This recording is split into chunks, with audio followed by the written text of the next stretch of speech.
Hello and welcome, ladies and gentlemen, to a new episode of Today's Youth. And today we will be meeting with a student at a Canadian university. She will be telling us about her education, about her hobbies. She's actually a multitasking student. She has several hobbies. Let's meet with Sarah Michael. Thank you very much for joining us, Sarah. Thank you for having me today. Sarah, tell me, let's start with education. You're studying international business at a university in Canada. Tell me more about your education and why did you choose international business in specific? Yeah, so I study international business at the University of Victoria. So I chose this because international business is such a wide program. You get to do a little bit of everything and all that, and you could learn more about where to do it anywhere in the world. So just the word international means that you're not going to specifically learn about business in one country. You're going to be able to kind of know what to do if you're in a situation where you're going to go to another country for a job. Right, and what are your dreams and plans for the future? I mean, what are you planning to do when you graduate from international business? Are you planning to have your own project, like being an entrepreneur, or you want to work in a multinational company? Tell me more about your plans for the future. Yeah, so as of now, it is still undecided what I'm going to do after I finish.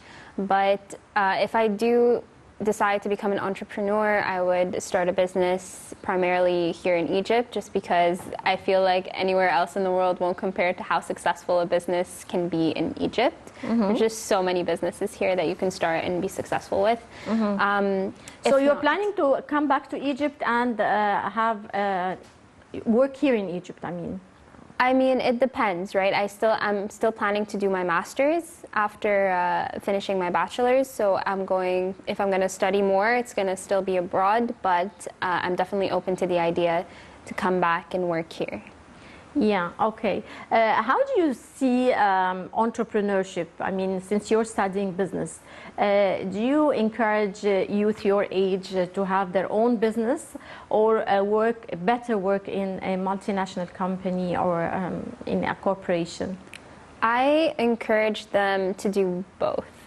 Both together? Yes, actually, because I'm 100% behind the idea of people my age or even younger. Like, I know people who have already started little businesses, they're small businesses online on Instagram, and they're pretty successful. Some of them work better than others, some not so much. But I think working at a multinational company first gives you the experience you need to go off on your own. But of course, I support both, because no matter what, if you start a small business, you're going to continue to grow from that point onwards. So I think it doesn't matter what you do. I think both are an excellent choice, and you could do both together. Right. Well, Sarah will just go to a short break, and we'll be right back.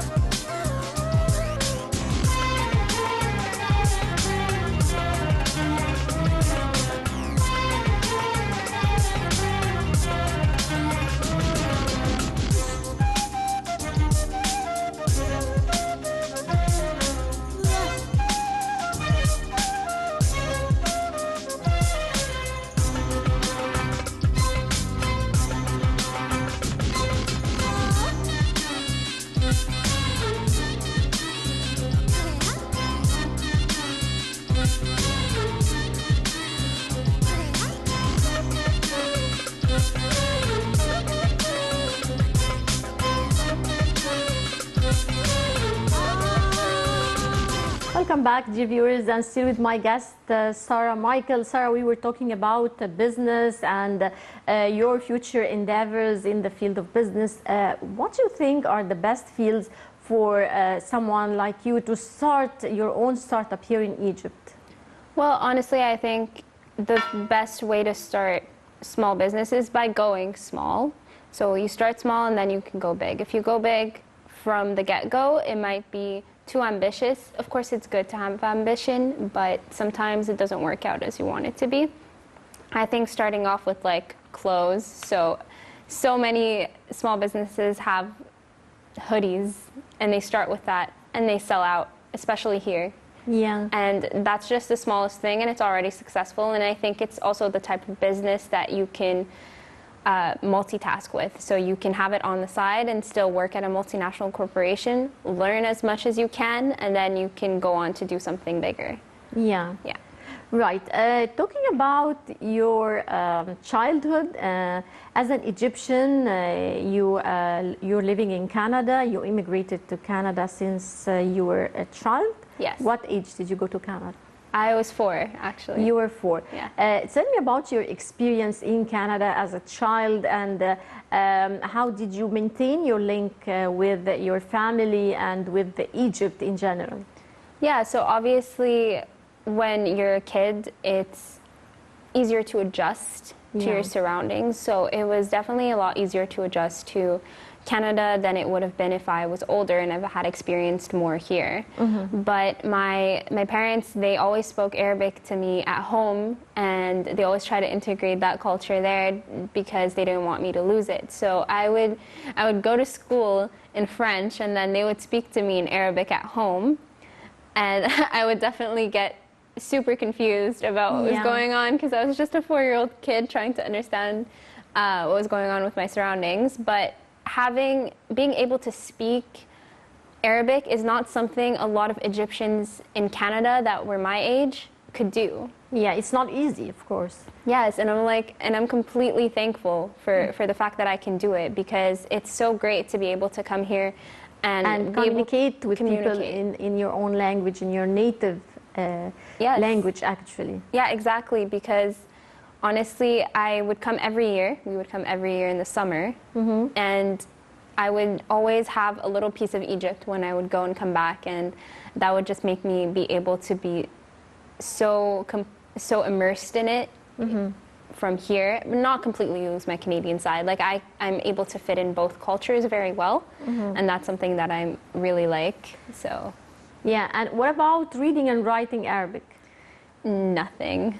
You don't know how to read and write Arabic. No, I do not. Yeah, but you speak very well Arabic. Yes, Ah, I that's can great. speak it. So you can start from there. I mean, it's easier when you know the language and you speak it. You can easily learn how to read and write. I mean, if you take some Arabic lessons, that would make it. Yeah. I think. Yeah, so coming back each year and having childhood friends from before I left for Canada certainly helped a lot, of course, because I was so young and there was no independence really in me coming here, so I would always go out with family. I honestly rather stay in Canada in the summer up until I was about 15 years old. And then when I came here and I had more independence, I would go out with my friends and be able to like experience Egypt like how it's meant to be experienced, and it's fun. It was definitely a lot more fun, and I wanted to come back every year after, especially in the summer, because summers here are definitely very fun. And was it easy to make friends here in Egypt? Honestly, because I didn't go to school here or anything, I didn't have a lot of friends until I came in actually last year because of Corona, right? And I came and I went to the events that Dr. Nabila Makram organized. And because of those, I met some friends, and I love them so much. We're always together. Great. Well, so tell me more about the events that were organized by the Ministry of Immigration for students or youth living abroad that you just mentioned, and how were those events that you attended here in Egypt, and you met Dr. Nabila Makram, Minister of Immigration, of course. Tell me more about this experience and its impact on you. Right, so I started going about last summer, so beginning of September or end of August. And we started with the Council for Women, and then we went on to several events. There was definitely some and some. So we had events that were conferences, so you would go and you would hear someone speak, or you would go for something that's more adventurous, like the Sahara Desert and Galaila University, and just things like that. And it was a lot of fun and an amazing experience, right? Because everyone kept asking me, like, what are you doing? What's going on? You're enjoying yourself a lot. And I did. Honestly, they were all very like fruitful experiences, because I never thought that I would come here and do something like political like this, right? I thought, oh, I'll come here, I'm staying for the year because of Corona, I'm just probably going to go to school and I'm not going to do much. So these events really helped international students, not just me, have something to do and do something important. Yeah. Right. Tell me about the places that you visited with the Ministry of Immigration. I think they organized some local trips for you here to visit some touristic sites. Yeah, so we did go to Galaila University. We went to Sahara Desert. We went to a lot of places. We went to, wow, I can't remember. Did you go to now. Abdin Palace? Yes, we did. Yes, thank you. You reminded me of that. Yeah. Yeah, we did. That was definitely one of the most interesting experience, because not everyone is allowed to go in there, right? Yes. So that was definitely one of the most exclusive experiences we got. It was gorgeous. It was very beautiful, and I don't think I would have gotten that chance if not for this program. And how did you keep up your relationship with the friends that you met through these events and trips organized by the Ministry of Immigration? Right. So obviously we would meet in the events. When the events were continuous, when we had a lot of them in a row, you obviously got to know the people you talked to initially in the first two events. And then we decided to make a group chat and go out together. And that's just kind of how it is. Now we just meet up and we're just regular friends, as if I've known them outside of the events. Yeah. Yeah. Right. Sarah, tell me, as an Egyptian living in Canada, you definitely were having there's a different culture over there, and we have our own culture here. Yes. This mixing of culture, how did it affect you? How were you able to cope with both cultures? Yeah, so honestly, it's an adjustment to cope with both cultures. But you know what? In Canada, there is a lot of Egyptians. There is a lot of Egyptians. So In Canada. So you had an Egyptian community in Canada? I did. I had Yeah. a very large Egyptian community in Canada, because the Egyptian community in Canada in general is quite enormous. And even some of my best friends, a lot of them are actually Egyptian. So it wasn't very hard to get immersed in that culture, even over there. Right. Talking about youth in general and youth empowerment, and here in Egypt, the Egyptian leadership is giving great attention to the youth through the youth conferences that are being held and leadership program that they are taking. And how do you see the significance of the attention given by the country to the youth? I think it's very important and very impressive that we're finally taking this step to focus on the youth and their willingness to, and their ambition to grow and become something in the world and become something for their country. Like the METSI movement that was created also by Her Excellency. It's a very interesting movement, because it allows everyone to connect all over the world and not be alone internationally. So they still have a piece of their culture with them wherever they are in the world. But I would think the next step would be to try to get the people who aren't from Egypt, who aren't international students, but who are immigrants like me from a young age, or who are Egyptians who are born abroad, to really get immersed, because these are the people who know nothing about Egypt. They're the people who won't consider coming here for the summer. They will consider working here, right? Or don't really speak that much Arabic in general. So I think the next step would be to try to connect those people, right? Because the international students, they already know about METSI. They already know that groups are created to help them. But the people who are already over there, even like me, I don't need help navigating, but I know about this opportunity, and I know more people, and it's great, right? So it's important for the people abroad, wherever, to to definitely try to immerse those who are already there as well. Right. What's important for youth empowerment, in your opinion? Important for youth empowerment is encouragement. Yeah. And to show that their voices are heard and that they matter, and they don't matter from a certain age too. So you don't have to be out of university to matter, right? To be able to get an internship or a job, because it's important for youth to understand that from a young age we can teach them independence, and we can teach them to work hard and to show them that they are valued members of our community.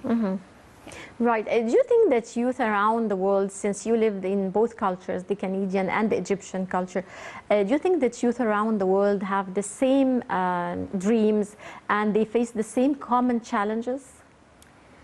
No, I don't think youth around the world face the same challenges, because every country has its perks, right? Every country has an advantage or a disadvantage over the other.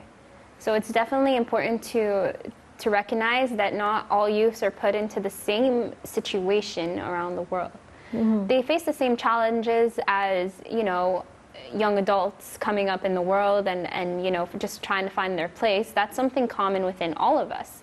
However, where you're located and what the market is, or what the political environment is, it's important to recognize that that is also a contributing factor.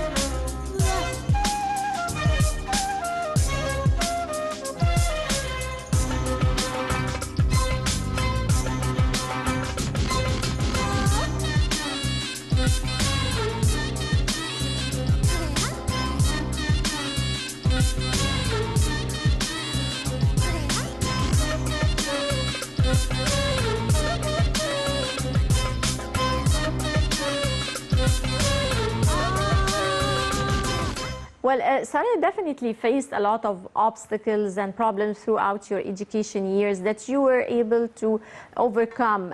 Tell me, what would you like to tell youth about persistence and perseverance to reach one's goals? I think that risk has reward, right? So if you put in the work and you put in your passion into something, even though it might be as boring as studying, I know it's not the most fun to study, but if you're working towards something, keep working. There is this quote I really like. It goes, if you're going through hell, keep going, because at the end, the journey is going to be worth it. So please don't give up on yourself or what you want to do in life. Yeah. And what message would you like to deliver to the youth from your place here? So, I think just it kind of goes with the perseverance question. So I hope that you all find your place wherever you are, and I hope you make friends that are going to help guide you, and I hope that you succeed in whatever major or work you want to do in the future. Right. You definitely followed the youth conferences that were held here in Egypt. Tell me, how important is it to gather youth together in one place to exchange their experience and, of course, know more about different cultures and create a bond with the friends from different cultures? Yeah, so it's for sure important, right? Because you're getting a multicultural experience right there.